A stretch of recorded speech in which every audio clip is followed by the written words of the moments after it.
So it's the film actually is very good,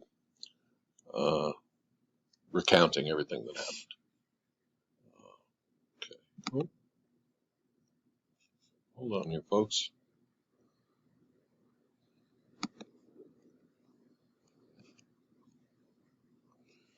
Okay, there are one or two more issues here with social networks. Very important issue is content. Social networks, by definition, are about content that is posted by each user to be shared with other users, their friends, people in their groups, whatever. It's put out there by individuals.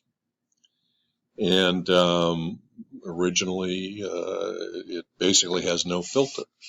Nobody looks at it. I mean, I think probably the only filters that they enforce to any degree would be like nudity and obscenity and things like that. They would take those kinds of things down. But they probably had to have complaints from other users to be able to find it. They didn't have automated filters that could find it. But so what do we see? We see this big wall with the ability for anybody to write on it and for anybody to look at it, because it's all over the internet and there are lots of users of Facebook. Another social media platform is Twitter, and our current president has made amazing use of Twitter to talk directly to people who want to listen to him. I think he has 70 million plus followers on Twitter. Now, in the past, literally the last president before Trump, Barack Obama, if he wanted to get a message or to communicate with the country, he had to go through a real medium. That's what he did. He went to 60 Minutes on CBS Sunday nights, 7 o'clock to 8 o'clock, did an interview elsewhere, or he sent a letter to the press, or he gave a speech that was covered. Everything went through a strong filter, an editorial media filter. Donald Trump, through the election in 2016 and now, talks directly to his audience, completely unfiltered. He says whatever he wants.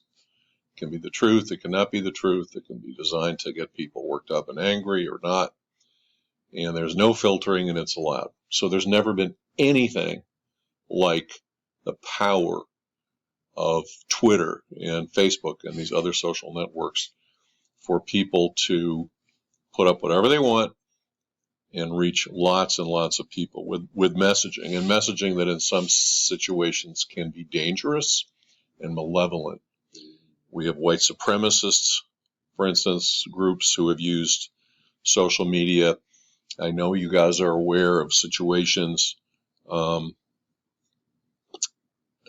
in this country and other countries, where people who have actually performed mass killings on live video on Facebook and posted it, and people have seen it, and enough of them saw it and saved it and sent it to other people so that it had a viral life, even though Facebook took it down fairly quickly. Quick little piece of information here, and Facebook, by the way, has refused to censor or make any changes in any political advertising, even though they know it's a lie. They won't do it. Twitter, on the other hand, Jack Dorsey, the founder and CEO, announced that they won't take any political advertising on Twitter. But on Facebook, they take political advertising from anybody, and it lies. It doesn't matter what they want to put up. They see that as all part of the free speech, and that the crowd, the people, all of us out there will know what's true and what isn't. By the way, they have been removing misinformation about the coronavirus, and there's been a lot of that too, folks, from people who want to sell you cures to, whatever. So Facebook does make some exceptions in terms of getting involved and taking down bad content. But anyway, is the medium Medium's a wall with people on either side of the wall. Should we be allowed to put anything up there that we want? And this is a white supremacist group, and they use social media to spread their point of view. They use social media to recruit people to show up at places, to recruit members. It's pretty bad. I'm just going to say a couple of quick words about free speech. It's a huge, huge topic. So is anything allowed to be put up on a medium? And the First Amendment to the Constitution is what you see up here. Congress shall make no law respecting an establishment of religion or prohibiting the free exercise thereof, or abridging the freedom of speech or of the press. Okay, so, or abridging the freedom of speech or of the press. The founders of our country recognized that a free press with investigative reporting and the ability to print anything that was true was a necessary watchdog, a necessary check on possible abuses of power in government and business and elsewhere. And they believed it so strongly that it was the very First Amendment to our Constitution.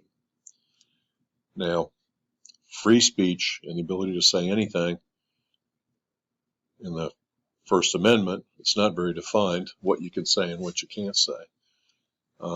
Dangerous content has been defined in further legal actions, one of which was in 1919, where this person named Schenck was had a poster he was walking around with at a draft line, or at actually a military enlistment line in World War I in the United States.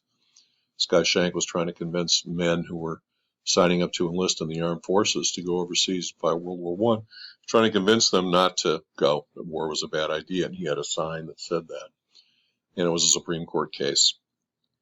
And actually, the justices found against Schenck and said that when a country's at war, discouraging people from enlisting is dangerous content. So the concept for content that is not included in the Free Speech Amendment is if content represents a clear and present danger. And so it's on this basis that some of these social networks will remove content. But that is the principle we're supposed to stick to. Monopoly is another issue with these guys. And I'm going to break here and play the video to define what is a monopoly.